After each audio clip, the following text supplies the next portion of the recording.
Today, I'm suspending the campaign. But suspending the campaign does not mean suspending citizenship. Callista and I are committed to be active citizens. We owe it to America. We owe it to Maggie and Robert. In my case, I've been an active citizen since August of 1958, between my freshman and sophomore years in high school when my dad was serving in the Army in Europe. This August, it'll be 54 years that I have worked essentially on three things. One, what does America need to do to be free, safe, and prosperous? Two, how would you explain that to the American people so they gave you permission to do what is needed? And three, how would you implement the change if the American people gave you permission? Starting in 1960 in Columbus, where my dad was assigned to Fort Benning, and I was a volunteer in the Nixon Lodge campaign, to the 1964 when I dropped out of college for a year to run a congressional race, to 1974 and 76, which my daughters remember because we lost twice for Congress, once in the middle of Watergate and once with Jimmy Carter at the head of the ticket in Georgia. And then from 1978 to 1994, a 16-year period of working to build a majority, starting with the Capitol Steps event with Ronald Reagan in September of 1980, helping Reagan in the 8 years he was president, with Bob Walker and others founding the Conservative Opportunity Society, developing a generation of solutions and training through GOPAC, building the Contract with America, which led to the largest one-party increase in American history in an off-year election. 9 million additional votes because the positive campaign actually attracted people and mattered to them. And in that process, we won control of the House for the first time in 40 years, and we passed welfare reform working in a bipartisan manner with a Democrat in the White House. In 1996, in what was, I think, an even more difficult election, we were the first re-elected Republican majority since 1928. And we did it not by flinching, not by compromising, but by standing firm for a balanced budget, standing firm for lower taxes, standing firm for smaller government, and standing firm for reform. In that period, we were then able to work with President Clinton on 4 consecutive balanced budgets for the only time in your lifetime. And we did it in a bipartisan manner because we represented the will of the American people, not the will of Washington, D.C. From 2001 to 2006, I worked as a volunteer on national security and health issues in the Bush administration.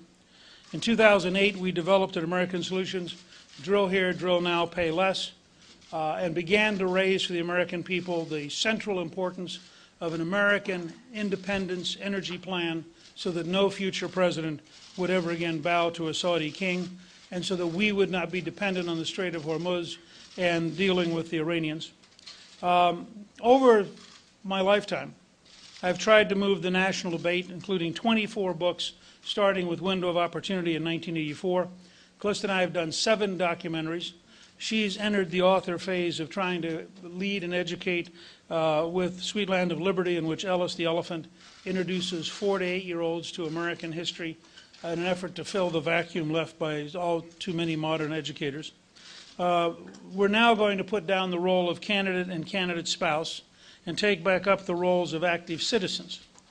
I actually thought today, I happened to get an email, and I thought Congressman Tom Cole of Oklahoma, who I'd worked with for many years and who had once been the head of the Congressional Campaign Committee, actually captured this moment when he said the following, quoted, I think in Chris Solis's column today. He said, quote, "Newt is liberated to do what he does best, adapt conservative views and values to the challenges of the 21st century. In some ways, his best days may be ahead of him," close quote. Callista and I are going to focus on a series of key issues and try to find ways to help educate and move the country and to try to educate and move policy in Washington, D.C. Probably central to all this is our deep commitment on American exceptionalism and American history, in our sense that we can't truly be Americans if we have amnesia about who we are, where we came from, and what principles have made us great.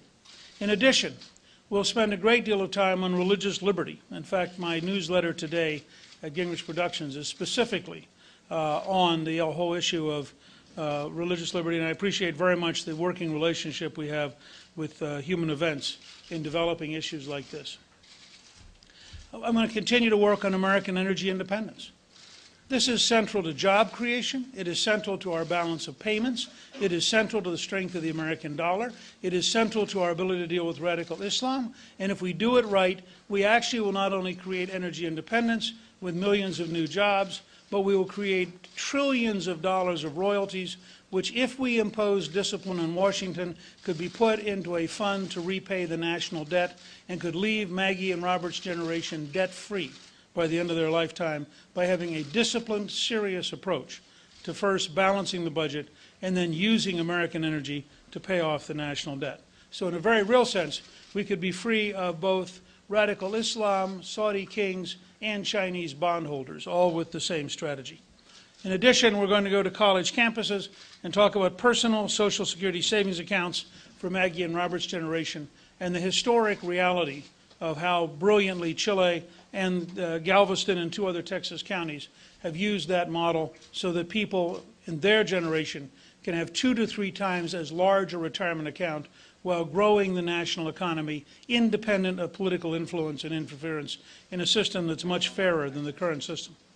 We're going to also reemphasize the work ethic, something which I know was controversial in at least one of our debates. And one of the proposals for reemphasizing the work ethic is going to be to modernize unemployment compensation to attach to it a training component so that if you sign up to get the money, you have to sign up to learn, because by definition, if you're currently unemployed, you need better job skills. And if you look at North Dakota, where 3.5% of the population is unemployed, and there are 16,000 jobs they can't fill in the oil field because the people unemployed don't have the skills for the people in the oil fields. Well, there's no reason you should give people 99 weeks for doing nothing. And this is an important national debate about a country which was founded in 1607 by Captain John Smith saying to aristocrats, not the poor, to aristocrats, citing St. Paul, if you don't work, you won't eat. A conversation which apparently led all the aristocrats to adopt work as a behavior. And you'll see us come back and talk about that. But beyond that, I'm going to come back on one of the projects I feel saddest about not communicating very well and talk about brain research and talk about regenerative medicine. If we reorganize the National Institute of Health and if we reorganize the Food and Drug Administration, we can have, in a remarkably short time, absolute revolutions of better health, more independent living, longer living, and dramatically lower cost. Part of the great challenge of Washington is how do you take an idea like that and move it from the scientific world where everybody I meet with says it's right into the political governmental world where nobody has a clue what it means. And this is an enormous challenge to us as a society. I'm also going to focus on what a post-Obamacare personal health and health care system should be like, and to take back up something I've worked on for my entire career, going back to 1958. And I was, before I ran for president, the longest-serving teacher for 1- and 2-star generals in the military. I spent 23 years at the National Defense University and at the Air University. I will focus again on national security in 3 zones. Radical Islamists, where we still do not have a grand strategy. It was nice that the president broadcast from Afghanistan. The center of al-Qaeda today is Yemen. I'm not sure the White House has gotten that briefing yet, but they will eventually. The fact that we assume our opponents are as stupid as our bureaucracy is very dangerous. And I think you have to recognize we do not have a grand strategy in this zone. We have to deal with the rise of China, which is not automatically a threat, but is a reality.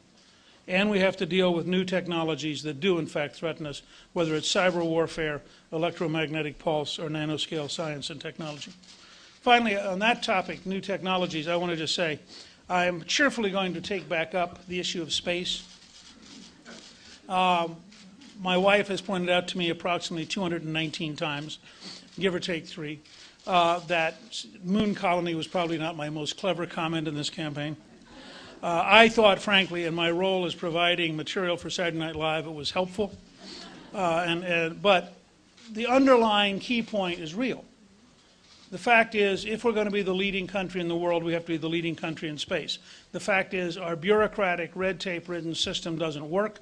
What I called for is beginning to happen. You may have noticed in the last week, the founders of Google are now talking about a private sector effort to mine an asteroid. And somebody's pointed out it's actually less red tape to mine an asteroid than there is to get through EPA in the United States. space adventure program hopes to actually have a private sector opportunity to circle the moon by 2015. Branson, as many of you know, has a low Earth orbit project underway in the private sector. And next week, the NASA building on something George W. Bush started and Obama has expanded on. NASA will actually be launching a private sector rocket that Elon Musk has invested a great deal in an effort to broaden our capacity. So this is not a trivial area. This is a fundamental question about whether we're still a country that dreams and that goes out to pursue great adventure and that has the courage to say to young people, yes, you ought to go into math and science because there's a wonderful future doing really important things. I happen to think that's a better future than methamphetamine and cocaine, and I'm going to argue for a romantic American future of doing things that matter, that get to the human spirit. We also need to have new models of effective, affordable lifetime learning. And we have to replace the 130-year-old civil service model with modern management systems. This is a big issue that is fundamental to the functioning of the United States. We have an obsolete bureaucratic system that is impossible to make work effectively. And yet the forces that support it are going to fight every inch of the way against modernity. This may be too big a challenge even for somebody who used to be Speaker of the House, but we do need to have a national discussion about how to get Congress to be effective. Congress has decayed dramatically in the last 20 years. The Senate in particular has become a stunningly dysfunctional institution. And this is a really big problem.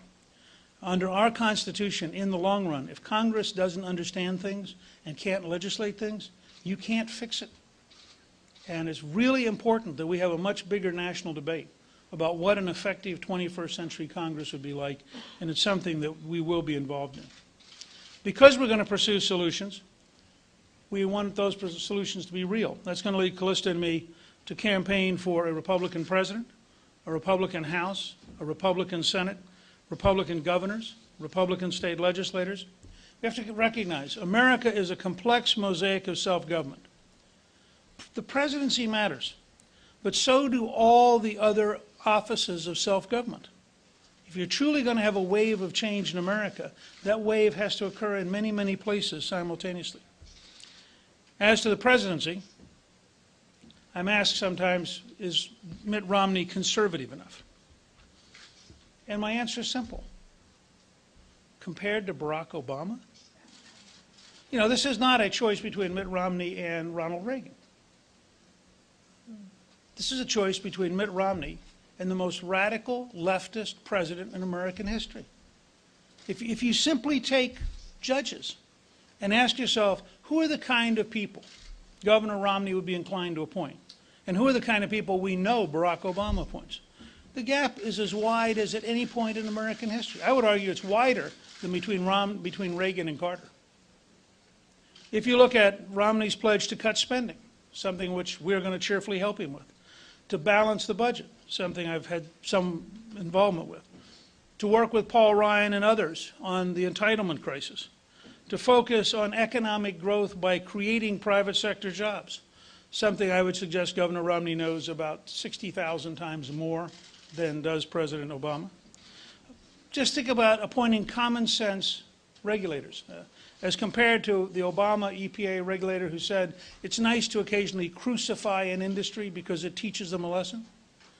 It would be nice to have somebody who said it's nice to work with an industry so they can create jobs. Now, you can't get a much bigger gap than those kind of things. A Republican sweep this fall would revitalize America just as the Reagan sweep of 1980 revitalized America. We have done it before. We can do it again. I always tell people economic recovery will begin late on election night when people realize that Obama is gone. And by the next morning, people will make new decisions about investing, hiring. But beyond this election, and remember, I say this to everybody, having been through this for a long time, the election is just an interim step, and then you have the next struggle. We had to work for 8 months in 1981 to pass the Reagan tax cuts. I mean, look at what Scott Walker's going through in Wisconsin. If you want really big change, the election just starts the dance. It doesn't end it. And so every conservative should be prepared to work every single day, long beyond this election, to bring to bear the best ideas and to develop the best future. Now, I think in the Reagan tradition that there is a shining future ahead. I think Maggie and Robert's generation will live in a freer, safer, more prosperous America with greater opportunities. I'm not totally certain I will get to the moon colony. I am certain Maggie and Robert will have that opportunity if they want to take it. I think it is almost inevitable in just the sheer scale of technological change. I think they will live in a generation that has resolved the challenge of autism, that has resolved the challenge of Alzheimer's, that has resolved the challenge of Parkinson's, that has mastered mental health. I think their generation will look back in the olden days when people didn't have holograms at home and when they actually had to do so many things manually. And they will live in a very different world, just as we look back on our grandparents' world. I'm confident about this future for Maggie and Robert because I've written 3 novels on George Washington, and I know what he went through for us to become a country. Written 4 novels on the Civil War, and I know what we went through as a people to preserve this country. You know, the Kaiser was convinced when we entered World War I that we were a weak, helpless country and that we didn't matter much. The Germans and the Japanese in World War II grotesquely underestimated us and thought we could never mobilize and we didn't know how to fight. The Soviets said, as Khrushchev once said publicly, that they would bury us. The Japanese in the 1980s were going to be the next superpower until their system collapsed in 1989. Currently, the Chinese are the latest example of somebody else who's magically going to appear, who's going to take on 305 million free people and somehow be more innovative, more effective, more clever. I don't believe it. I think with every great challenge, Americans have reinvented themselves and their country. Building within the framework of the Declaration of Independence, the Constitution, and the Federalist Papers, we are liberated to use common sense and courage to create a better future. Callista and I pledge to work with you and with every American who wants to create that better future, to once again challenge the institutions that don't work, challenge the premises that don't work, to create new solutions, new opportunities, so that the 21st century will be the 3rd century of freedom and American exceptionalism. Thank you all very, very much.